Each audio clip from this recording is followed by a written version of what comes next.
Nasreen, David horn नामी एक लड़का अपने बेहद अनोखे और खतरनाक कारनामे की वजह से रेडियो एक्टिव बॉय के नाम से बदनाम है। इसकी वजह से 1994 में अमेरिकी रियासत मिशिगन के एक इलाके कामलस टाउनशिप में कई महीनों तक अफरा तफरी मची रही। डेविड हॉर्न जब 10 वर्ष का था तो इसके फादर ने इसे एक केमिकल एक्सपेरिमेंट्स पर मुश्तमिल एक किताब दी, जिसे पढ़ने के बाद डेविड में इन खतरनाक केमिकल से खेलने का जुनून पैदा हुआ। उसने अपने बेडरूम को एक केमिकल लैब बना रखा था और अक्सर इसके पेरेंट्स को इसके कमरे से छोटे मोटे धमाकों की आवाजें आती रहती थीं। जल्द ही डेविड ने घर की बेसमेंट को एक लैब बना लिया, जहां ये अकेला आराम से इन खतरनाक केमिकल्स पर तजर्बे करता रहता। एक दिन एक खतरनाक केमिकल फास्फोरस से छेड़छाड़ करते हुए एक जोरदार धमाका हुआ और पूरे घर को आग लग गई, जबकि शदीद जख्मी डेविड को हॉस्पिटल दाखिल होना पड़ा।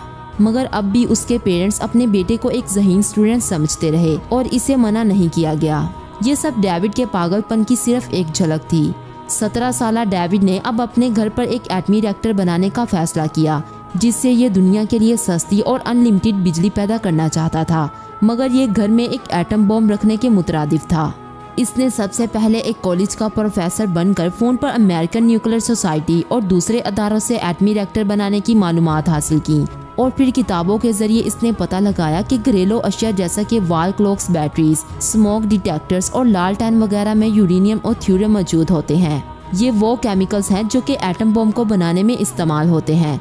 लिहाजा डेविड ने बड़ी तादाद में ये सब अशिया खरीदी और इनसे ये खतरनाक केमिकल्स निकाल कर एक एटमी रिएक्टर तैयार करने लगा। बिल आखिर एक 17 साला लड़के ने अपने घर के लॉन में एक जीता जागता एटमी रिएक्टर बना डाला, जो कि फौरन हवा में खतरनाक रेडियो एक्टिव केमिकल्स खारिज करने लगा। अगले दिन डेविड को अपनी गलती का एहसास हुआ जब उसके एक आले ने हवा में इन खतरनाक केमिकल्स की मौजूदगी जाहिर की। अब शहर भर के लोगों की जिंदगी खतरे में थी, लिहाजा डेविड फौरन इस रिएक्टर के पुर्जों को अलहदा करके गाड़ी में रखने लगा ताकि वो इन्हें कहीं दूर फेंक आए। लेकिन इस दौरान पुलिस ने इसे चोर समझकर पकड़ लिया। गाड़ी में मौजूद इन केमिकल्स और एटमी पार्ट्स की वजह से पुलिस को लगा कि डेविड के पास एक एटम बॉम्ब भी है, लिहाजा इसे अरेस्ट करके बॉम्ब स्क्वाड को बुला लिया गया।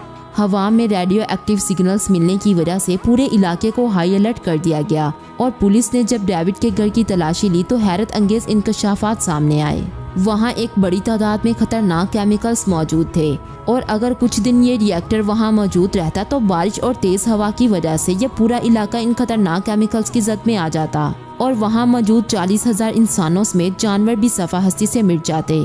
पुलिस को इस इलाके की मुकम्मल सफाई में कई महीने लग गए और इस सारे अमल पर $60,000 या 80 लाख से भी ज्यादा खर्च आया।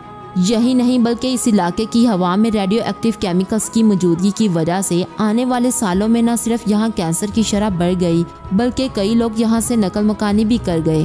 हैरत अंगेज तौर पर डेविड को एक नादान स्टूडेंट समझकर सिर्फ 6 महीने बाद ही छोड़ दिया गया। मगर इस अनोखे वाक़ये की वजह से डेविड को आज भी लोग रेडियो एक्टिव बॉय के नाम से जानते हैं।